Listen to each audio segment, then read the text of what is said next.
You're listening to Convenience Matters, brought to you by the National Association of Convenience Stores. Welcome to Convenience Matters. My name is Jeff Lenard. I'm with the National Association of Convenience Stores. And on Convenience Matters, we talk about things that matter to convenience. And if it matters to retailers, we want to talk about them. We want to talk to retailers. And it also matters to anybody who goes to convenience stores, which is roughly half of the U.S. population. So we want to talk to people who impact half of the U.S. population every day. And I'm Stephanie Sikorski, the director of the NACS Foundation and Mission Marketing. And I'm glad you mentioned mission marketing because our host today is all about mission. It's all about heart and what you do to drive business by doing good things, and hopefully it rewards your business. So we'd like to introduce Leo Vercoloni. And Leo, welcome. Yeah, Jeff and Stephanie, thanks for inviting me. I always enjoy talking about myself. Leo, from the New England area, have about 24 stores or so. And for those of you who are familiar with the New England, it's 24 stores, right? Yeah, 27 stores. Okay, 2,000 plus 3. New England market's a little different than some of the other markets in terms of the product mix and the competition. Can you talk a little bit about how New England is a little different than, or the Boston area in particular, is a little different than some of the other areas in terms of what products you're able to offer and how do you find new ways to compete? Yeah, well, I've learned being involved in a study group with 8 other companies around the country that there are a lot of regions that are different.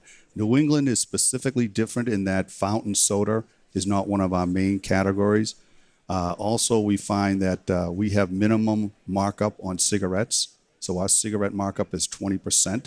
So when a pack of cigarette is $10, you make a good return on a pack of cigarettes. And it's an area where it's pretty much established, especially where my stores are. I'm located within a 50-mile radius in Boston, going into Boston. So it's pretty established, and there's not a lot of new competition coming in. So most of our expansion has been taking older repair bay locations and converting them to convenience stores, and then adding the best coffee in my market, which happens to be Dunkin' Donuts. So we have 22 Dunkin' Donuts in our stores. We do not operate them, but it's been a nice marriage. You were the first convenience store in the country to have a Dunkin' in it, weren't you? Absolutely. How did that happen? Well, I have a partner, my brother, who owns 40% of the company, and we had tried food service back in the late 70s, early 80s, and a little bit with coffee. And my brother was overseeing our car wash division, and I was doing the stores, and we're not kind of making it with coffee or food. And my brother says, why don't we just go with Dunkin' Donuts? And, it so happened that the president of Dunkin' Donuts lived in my town, so we made the connection. And then in 1980, 81, we put the first Dunkin' Donut kiosk in a mobile gas station. And that started it all. And look at where we are now. Yeah, it's really amazing what it's done and how it's progressed. And I will say we in our industry have really evolved, and we have some awesome operators that do coffee as well as food service really, really well. I am not one of them, but I certainly appreciate and envy what they do. Well, and I think you bring up a good point there is our industry is all about pioneering, and it's true entrepreneurs that are looking for ideas and not sticking with what has to be done. Yeah, well, it's certainly true with the millennials that they look at our industry as that we can sell anything. They don't see the borders of, you buy your groceries at a supermarket and you buy your pharmacies at a, those types of stores. But we're a convenience store. You can buy anything from us, and we should take advantage of that opportunity and sell it to them. So how do you surprise and delight your customers? Do you have any tricks, anything you do out there that kind of sets you apart? Probably the biggest thing I do to delight my customers is stay out of the stores.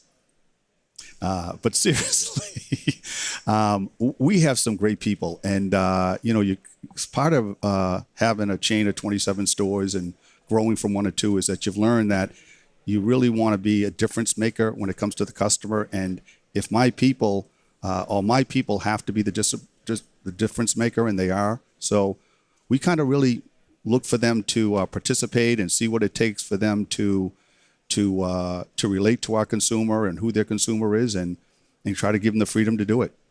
So one thing in specifically, and we'll talk about your workforce and what an awesome system in this, how you've changed the culture and everything for the better at your stores from an already good culture. But when I was at your stores, there was something I saw that was kind of interesting. You're dropping something into people's bags, unexpected. Right. Well, one of the things I do really, really well is I can steal ideas. And I spend a lot of my time going on a lot of different type of operations, not just retail, but other companies, and trying to see what they do.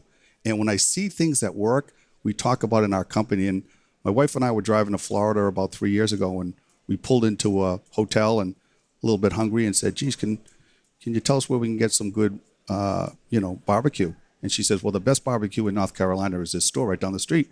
Went there, got the barbecue, brought it back to the hotel. When we opened up the bag, they had put Twizzlers in the bag. And wouldn't you know, we still had about another 14-hour drive to Naples. And the whole time, my wife is talking to me about the Twizzlers as opposed to the best barbecue in North Carolina. So those little things, and it was that little unexpected pleasure. So we went back and I stole that idea, and we've had Twizzlers, we've had Jolly Ranchers, we've had Tootsie Rolls, we've had a variety of things. I'm not even sure what item we're on now, but I've also, to be direct with you, I've also found when we bring these ideas on, I can bring them on to a 25-store chain, and some of my managers and some of my people really jump on it, and then some don't. So today, where this has evolved, I would say half our chain is really engaged in this, and then half isn't. And so be it. So because you need to have the people be true to themselves and what they're going to do also. But the ones that are engaged with it, the customers love it. And Stephanie, I started in this beginning of the program mentioning mission marketing. What really sets Leo apart is what he does in figuring out a new way to create a workforce. And you were relating a story about reading Good to Great, yeah. and how that just set off something in your mind that 20 years ago you were going to do something different with your workforce. And it's really extraordinary what you've done. If you could take us through that. Sure. So we've been really blessed as a company, and hopefully I'll attribute some of that to my Catholic upbringing, that for those that have been given much, much is expected. And growing from 2 stores to 27, we have really grown way more than I had thought. And part of that's been is we've looked to, we have what's called a 4-legged chair that we value. Number 1 is our employee. Number 2 is our customer. Number 3 is our community. And number 4 is our vendor and who's our partner. So when you look at our community, when we started reaching out, the IDD community reached out to us, which is the intellectually developed disabled. We were at about 3 stores. There was a local organization. They asked me to participate in hiring one of their adult workers. And I quickly said no. And then about a month later, the individual contacted me again and said, Leo, would you consider hiring this fellow to work at your store? I said, we're a very dangerous operation. We have cars coming in, and I don't see how this individual could really impact my store. So coming from a strong Italian background and having an older brother, the fellow was smart enough to ask my older brother for Leo to consider hiring one of these individuals. And I did. And it was probably the best move we ever made. So now we are up to about 300 employees. 20% of our workforce consists of individuals with developmental disabilities, challenges, and they really add a lot to our culture, to how we go about the feel we want to have in our store. Our turnover, and I'm very proud of this, is at 40% for the last 5 years.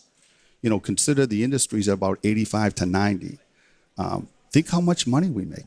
See how much profitability it is to our company. And specifically about this community is they really support, they really make it a lot of fun. They come to work every day with a smile, looking to do their job. And it's just a nice way. And I remind my associates every chance I get that you may work at a convenience store, but you're changing someone's life.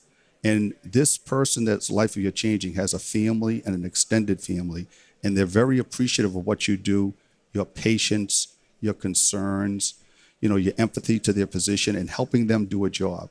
Because I am a firm believer that everyone, especially adults, need to work. If you don't work and you're capable of working, I think it leaves a tremendous void in your life, because that's what our society does, and they want to participate in whatever that is. And this IDD community is so underemployed. The last seminar I was at, it was about 40%. That means 60% of these adults are looking for work. And I think it's been a proven success for us, and I hope others would consider it. So for you, it's really about the human factor. And I think you might even go so far to say that you're a people store that happens to sell convenience. You know, I enjoyed the session, I think it was today or yesterday, where the fellow talked about public stores. It might have been one of the training sessions today, and he said there's 3 things that public supermarkets does. One is their service. Next is their involvement with, I forget what the other 2 are. Oh, quality and value and pricing. And he said, of the 3 things, you need to be the best in something, and we've chosen service. And I kind of agree with that. I mean, you really have to be the best of someone. I think we are the best at having a people-related, people-orientated store. I can't say we're the friendliest store, but I think that's what we try to work at. And it's been successful for our company. Again, you know, we're in different markets than other people, other companies around the country. So, but it seems to have worked for us. I also noticed that there tend to be more hugs in your stores than an average convenience store. Yeah, we love hugs. But, you know, I think I'm curious what that average is. Well, I think looking at the SOI, I think it was about 1.3, 1.4 per store per month. Right. I can't. Yeah. And you know, it's interesting because, you know, I'll go into some chains around the country, and it's, you know, in Boston, we're like New York. We don't really have this love relationship. So I go into some chains, and they have this thing where they greet you and they say, "Hi." You don't really see that in my stores. That's not my culture. That's not my environment. That's not the people that are on my market. But this group, they definitely are that group. And they will very open about hugging me, hugging customers, hugging people. And it's contagious there. So I will say, I love it. I would love if my whole chain did it. But within this community, they do it to the most part. And I'm very happy with it. And it is a differentiation, because it's, you know, you might find it in, like I said, in other parts of the country, but in the Northeast, in our environment, we're almost like a New York City, unfortunately, that we're pretty stiff-necked people. You use the word contagious, and I think that is a positive when we're talking about this. How has the community responded? So it's been really wonderful. I mean, when you think about people, you love to have advocates.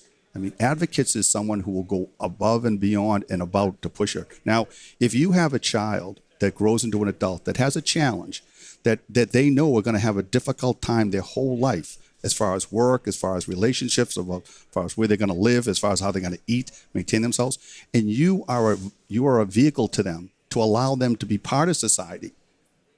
They're advocates not only for you in your company, so they sing the praises. So we've received a lot of awards and recognition, and it's been really well. So yeah, I mean, it wasn't you know, it's great to get it, but at the end of the day is, you know, I'll go back to that 40% retention, and that's what I'll hang my hat on, to say that, you know, if you can maintain that, and I think the IDD is a big part of that process, so I'm going to give a lot of credit there. And one of the things I think that we hear over and over, Quick Trip with a K sells 400 pounds of bananas a day. They didn't start out selling 400 pounds of bananas, but that's where they are now. You have 23% of your workforce around that has had challenges, whether it's work release or whether it's IDD.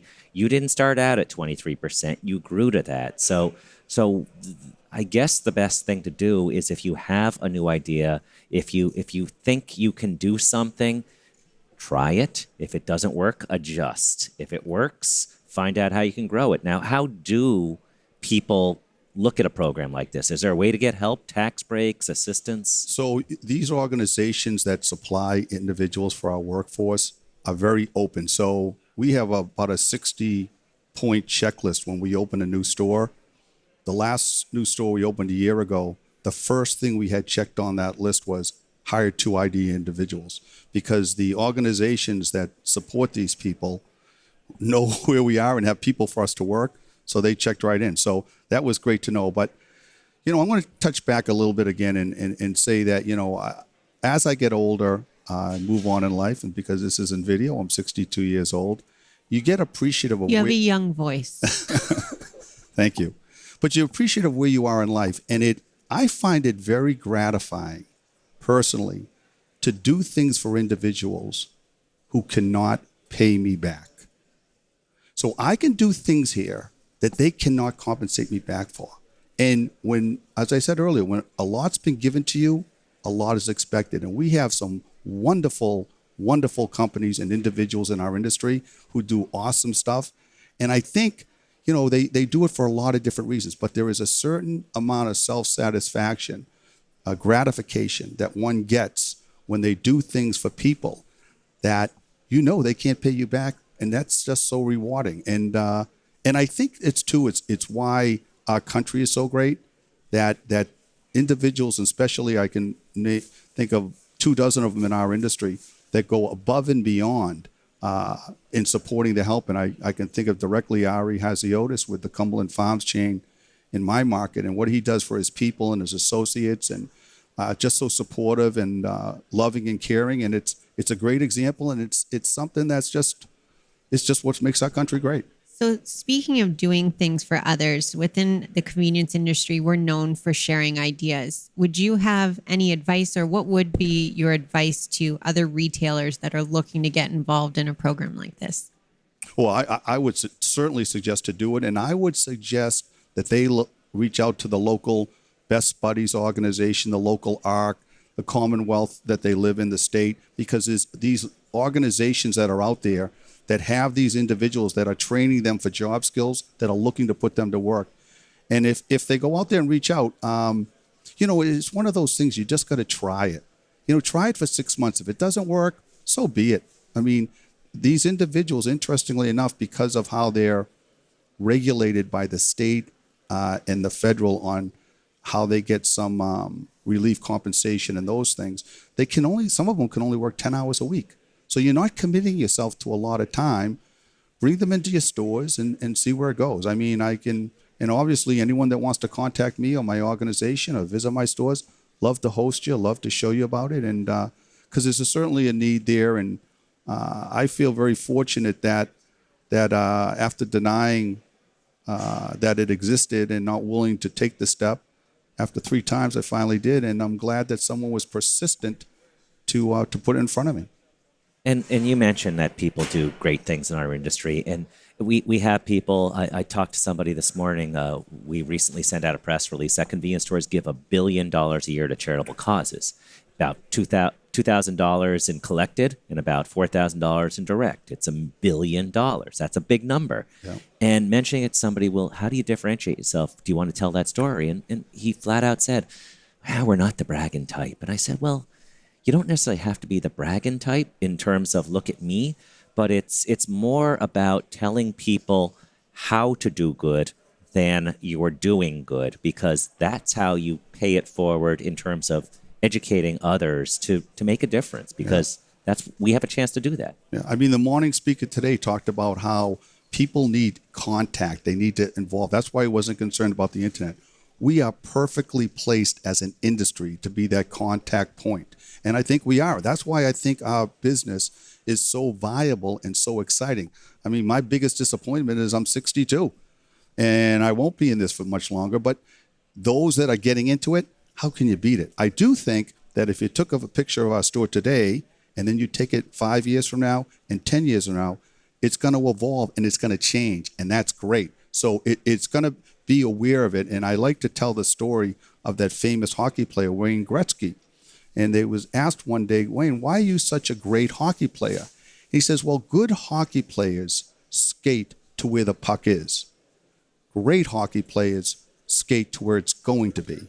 And if we as small operators can get into, and I consider myself more of a small operator than a mid-size, can skate to where that puck is going to be, the future's untold.